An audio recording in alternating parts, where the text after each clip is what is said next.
Le bio-CNG est produit à partir de déchets agricoles principalement, dans des unités de biométhanisation. Il est ensuite en général injecté dans le réseau.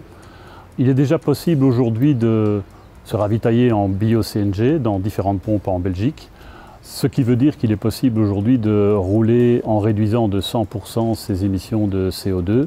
Et c'est l'occasion de rappeler qu'il existe dès aujourd'hui plusieurs options technologiques et en termes de carburant qui permettent d'atteindre la neutralité carbone.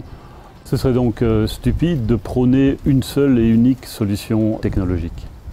La particularité de l'installation d'Oufalise est d'être située sur le site de biométhanisation, ce qui veut dire qu'il n'y a pas d'injection dans le réseau de distribution de gaz. C'est assez pratique dans ce cas-ci puisqu'on a un point de ravitaillement en bio-CNG dans une zone excentrée, à proximité d'une autoroute, ce qui permet aux habitants de la région et aux navetteurs de s'y ravitailler.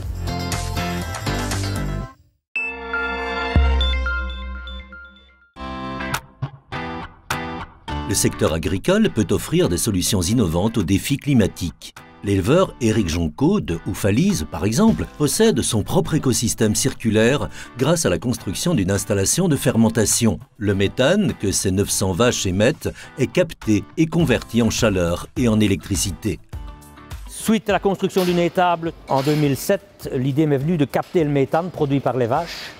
En 2017, nous avons fait les demandes pour la construction de l'installation. En 2018, on a commencé la construction. Un an après, on a mis le procédé en marche. Donc depuis le 1er octobre 2019, nous produisons 250 kW par heure d'électricité, ce qui équivaut à la production de 400 ménages. Plus, on a l'équivalent 250 kW thermiques qui sont consommés dans notre propre circuit de chaleur. Donc nous chauffons 2 maisons d'habitation, un gîte d'une vingtaine de personnes et toute l'eau chaude sanitaire pour la salle de traite. Depuis quelques mois, une station-service au bio-CNG a été connectée à l'installation. Les habitants de la région réagissent avec enthousiasme.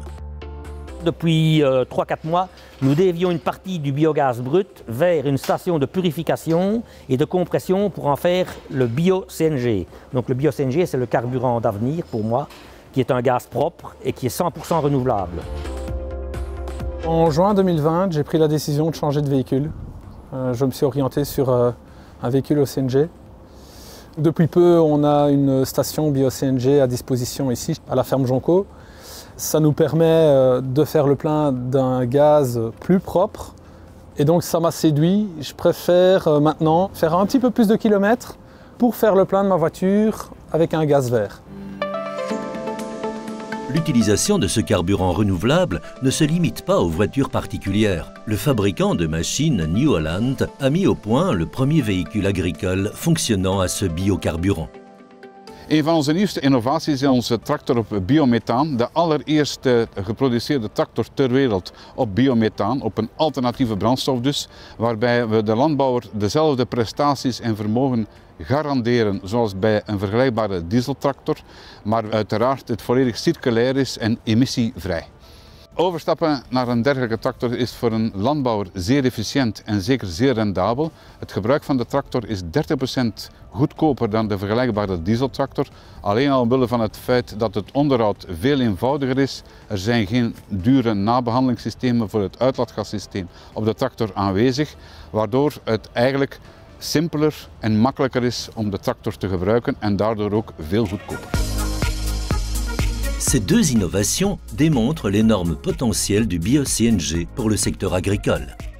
C'est vrai que c'est un investissement très costaud au départ, mais je pense qu'à partir où on est bien suivi et bien informé, il y a moyen et il y a un potentiel énorme dans les exploitations agricoles.